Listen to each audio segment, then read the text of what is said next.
this 4th of July holiday. And now law enforcement is out and about trying to find the person who created this mayhem. Police have recovered a weapon. They say it's a rifle, but they are saying this person could still be armed and dangerous. To consider this person, the shooter, armed and dangerous, they're asking people shelter in place right now, Rahima, and essentially a sort of, they don't want to stop people, the shooting. They don't want people to be outside there in the public at Highland Park because at this point they don't know really what they're dealing with.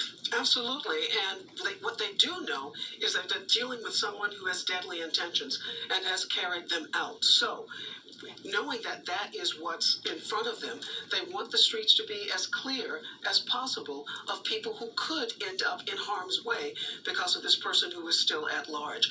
There were people who ran for safety when these shots rang out. As you point out, this is a gathering of families coming together. So when they ran, they left behind the lawn chairs, they left behind blankets, they left behind some of the food that they might have had, and some of the things that their children might have been carrying to this parade. Little children always carry some blanket or a toy or a stuffed animal with them. All of those things left behind as people ran for their lives. And you think about this, Rahima, at July 4th parade, there are always fireworks, right? You are always going to hear sort of that crackling of sound. You're not sure what it is, even though we live in this day and age in this country right now where these mass shootings seem to be happening every single week. We're just coming off Buffalo. We're just coming off Uvalde. It seems anywhere Americans go these days, they can't feel safe at this point, right? I think we have an eye. Minute or so after that, they're like pop, pop, pop. And I think like everybody, I kind of thought, well, maybe it's a display on the floats. And then it just opened up. Just that familiar, semi or gunfire. Just coughing. Just a rain of shots. Like right there. They're talking about the gunshots they heard. And Rahima, one thing that we did hear from police, that they don't think the people who were shot and killed were targeted in the sense that there was no reason for the people that were shot and killed. Essentially, this gunman was just shooting into the crowd from that rooftop position, from that sniper position.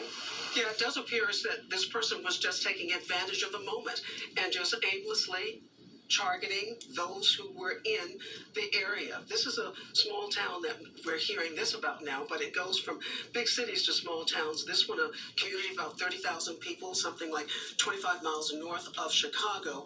They thought that they could be safe going out for a 4th of July celebration.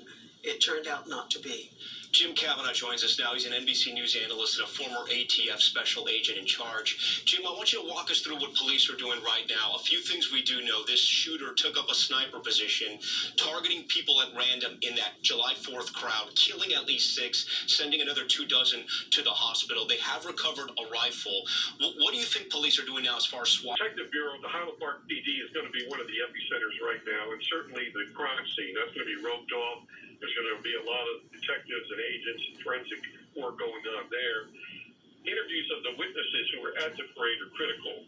And of course, they're going to be all over the business where the shooter was on the roof or the residence. We don't quite know what kind of structure it was, but he was on a rooftop shooting at the parade.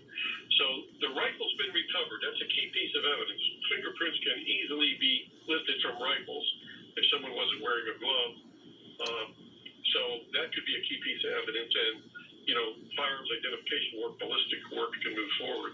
But what they need critically is tips.